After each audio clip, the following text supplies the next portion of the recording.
How to convince your parents for love marriage. अपने parents को love marriage के लिए कैसे मनाएं। नमस्कार दोस्तों, मैं आपका दोस्त सूरज आज एक नई वीडियो के साथ आप लोगों के पास आया हूं। इस वीडियो में हम बात करेंगे कि पेरेंट्स को लव मैरिज के लिए कैसे एग्री करें।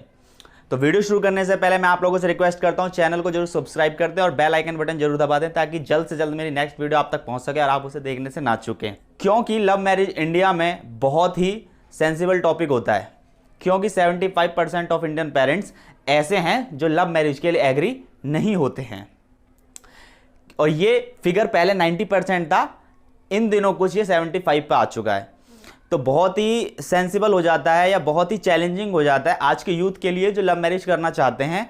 सबसे बड़ा चैलेंज या सबसे बड़ा टास्क उनके लिए यही हो जाता है कि अपने पेरेंट्स को कैसे एग्री करें या उनको कैसे मनाएं। लव मैरिज सिर्फ एक इतना सा अंतर रखता है अरेंज मैरिज के साथ कि आजकल की यूथ या आजकल का जो पर्सन लव मैरिज करना चाहता है वो सिर्फ ये कहना चाहता है कि मैं उससे शादी करना चाहता हूं जिसे मैं जानता हूं, बजाय उसके जिसे मैं नहीं जानता। सिर्फ इतना सा डिफरेंस है लव मैरिज और अरेंज मैरिज में। इसको बहुत ही बड़ा इशू बना दिया जाता है हमारी सोसाइटी में, हमारे कल्चर में, हमारे ट्रेडिशन में। तो शुरू करते हैं कि पेरेंट्स को कैसे मनाया जाए। यहाँ पे कुछ हम टिप्स के बारे में डिस्कस करेंगे जिसको फॉलो करके हम अपने पेरेंट्स को एग्री कर सकते हैं। ज़्यादातर चांसेस बढ़ जाते हैं पेरेंट्स के एग्री होने के। तो सबसे पहला पॉइंट मैं ये डिस्कस करना चाहूँगा कि बी श्योर कि आप अपने पार्टनर के साथ ऑनेस्टली रिलेशन में हैं, आपका रिलेशनशिप ऑनेस्टली काम कर रहा है और आप दोनों ही पार्टनर ये 100% श्योर हैं कि हम एक दूसरे से शादी करेंगे ही करेंगे। तो वो भी श्योर होना बहुत ज़्यादा ज़रूरी है रिलेशन में। रिलेशन ऑनेस्टली होना ज़रूरी है, क्योंकि अगर आप लिटिल बिट मान लीजिए 1% मुकर जाते हैं दोनों में से कोई भी एंड पोजीशन में भी, तो आपके लिए एक बहुत बड़ा फेलियर हो सकता है या बहुत बड़ी मुसीबत खड़ा कर सकता है। तो पेरेंट्स भी आपके एग्री नहीं होंगे अगर आप दोनों हल्का सा भी कंफ्यूज रह जाते हैं इस चीज़ को लेके कि हमें आपस में शादी करनी है या नहीं करनी है। तो फर्स्ट ऑफ ऑल श्योर कि आप दोनों को श्योर होना है कि हम दोनों शादी करेंगे। दूसरा पॉइंट कि आपके घर में पता होना चाहिए कि आपकी ज़िंदगी में कोई है जिससे आप बात करते हैं या आप जिसके साथ रिलेशन में हैं।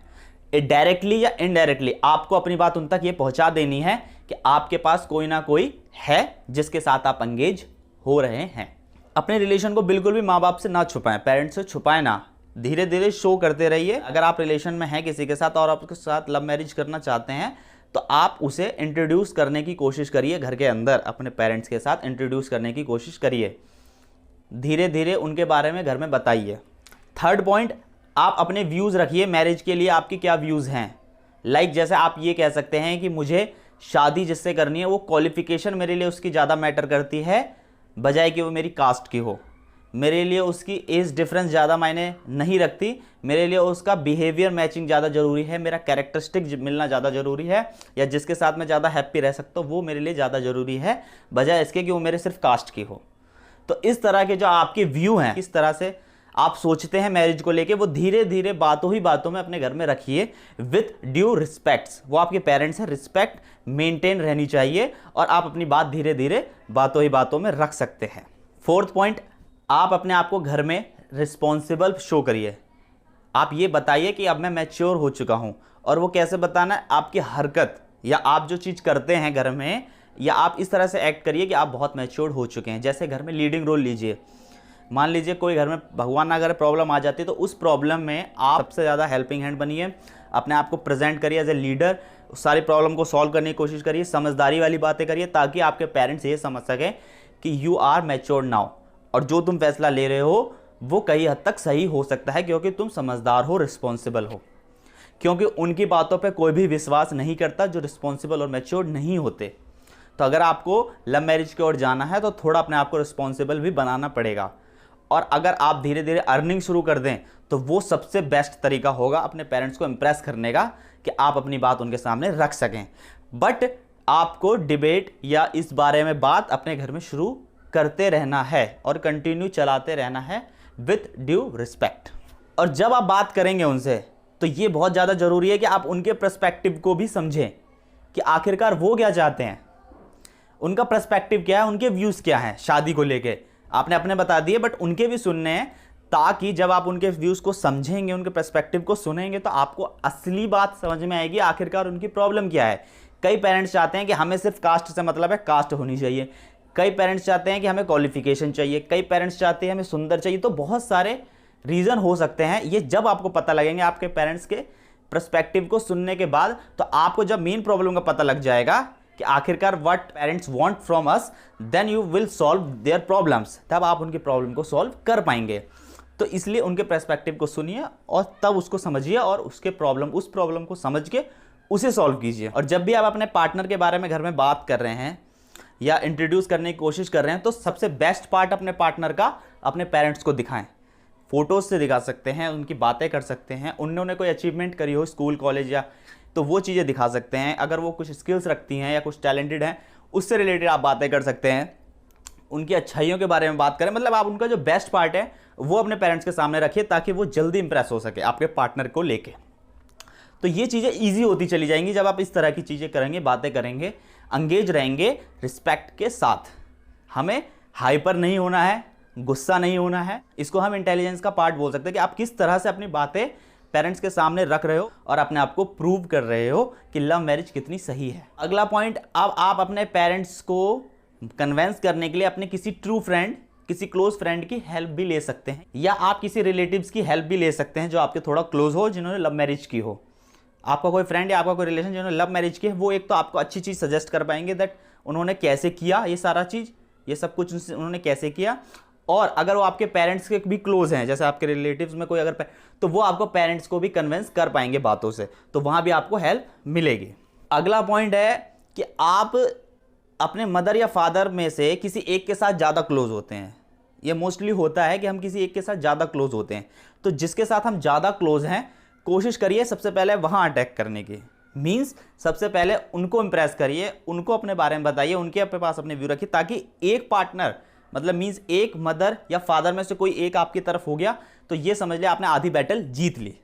तो आपके लिए फिर ये काम और आसान हो जाएगा। तो जिसके साथ आप ज़्यादा फ्रैंक हैं या जिसके साथ आपको लगता है ईजी है हैंडल करना, उनसे बात करिए, उनको पहले अपनी तरफ करिए, तो ये और ज़्यादा ईजी हो सकता है।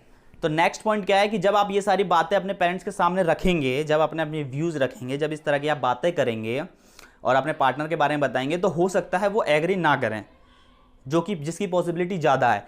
तो ये एग्री ना करने के लिए उनके पास एक आइडिया होता है, जो कॉमन आइडिया, वो क्या करते हैं, आपकी मीटिंग किसी और पार्टनर के साथ करवाएंगे, किसी और लड़का या लड़की के साथ करवाएंगे, ताकि आप अपने पार्टनर को भूल सकें और इसके साथ एंगेज हो सकें। बट आपको क्या करना है, किसी भी हाल में वो मीटिंग फिक्स नहीं करनी है। किसी भी नए पर्सन के साथ आपको मीटिंग अटेंड या मीटिंग ज्वाइन या मीटिंग नहीं रखनी है। कैसे भी करके आपको उसको टर्न डाउन करना है और उस बात को ख़त्म करना है, पर आपको किसी से भी नहीं मिलना है। इससे आपके अपने पुराने पार्टनर के साथ डिस्कनेक्ट होने के चांसेस बढ़ जाते हैं, जो कि इंडियन पेरेंट्स चाहते ही हैं। दैट्स वाई वो आपकी मीटिंग फिक्स कराते हैं, बट आपको पहले ही टर्न डाउन कर देना है। अपने पार्टनर के साथ आपको लॉयल रहना है। और जब आप ये सारी चीज़ें करेंगे विद ड्यू ऑल रिस्पेक्ट, आप जब बहुत ही समझदारी के साथ, बहुत चालाकी के साथ ये सारी चीज़ें कर रहे होंगे, तो कई हद तक हो सकता है आपके पेरेंट्स मानने लग जाएं। जब आपको ये फेज दिख गया कि अब धीरे धीरे पेरेंट्स एग्री हो रहे हैं, कन्विंस हो रहे हैं, तो उसी वक्त जस्ट आप मीटिंग फिक्स कर दीजिए दोनों फैमिलीज़ के बीच में। आप तुरंत कोशिश करिए कि दोनों फैमिलीज आपस में मिले, अपने पर्सपेक्टिव रखें, अपने विचार रखें, ताकि दोनों एक दूसरे से कंबाइन होने के बाद एक डिसीजन ले पाएं। और वो most of the time decision आपके हित में ही होता है। तो ये सब करना, जितना सुनना आसान लग रहा है उतना आसान या उतना ईजी नहीं है। बहुत ही टफ टास्क है, बहुत ही चैलेंजिंग है।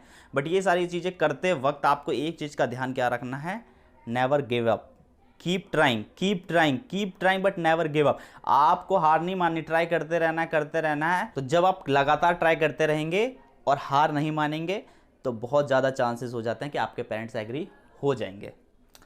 अच्छा, अब एक फाइनल एंड लास्ट पॉइंट है, जो कि बहुत ही सेंसिबल पॉइंट है, और मैं अपनी तरफ से रिकमेंड करूँगा इस पॉइंट को आप प्लीज़ ध्यान से सुनिएगा। कि ये सब करते वक्त अगर आपको 1% ऐसा लग रहा है कि आपके पेरेंट्स एग्री नहीं हो रहे हैं, कन्विंस नहीं हो रहे हैं, जिसके चांसेस हैं, इंडिया में खासकर चांसेस हैं, तो बिल्कुल भी रैश या रॉन्ग डिसीज़न नहीं लेना है। मैं रिपीट कर रहा हूँ, बिल्कुल भी रॉन्ग डिसीज़न नहीं लेना है। किसी तरह का कोई गुस्सा नहीं होना है, कभी सैड नहीं होना है, किसी चीज़ को लेकर नर्वस नहीं होना है, निराश नहीं होना है, या कोई भी गलत कदम नहीं उठाना है जो लोग आजकल उठा रहे हैं, यूथ उठा रहे हैं। बहुत ही गलत चीज़ है। देखो, लाइफ में सबको सब कुछ नहीं मिलता, याद रख लो। सबको सब कुछ नहीं मिलता, किसी का उफ और किसी का काश रह ही जाता है। तो ज़रूरी नहीं है ज़िंदगी में जो आप चाहते हैं सब कुछ आपको मिले। अगर कोई चीज़ आपको नहीं मिल रही है तो उसके पीछे एक वजह होती है। तो इसलिए ज़रूरी नहीं है सब कुछ हमें मिले।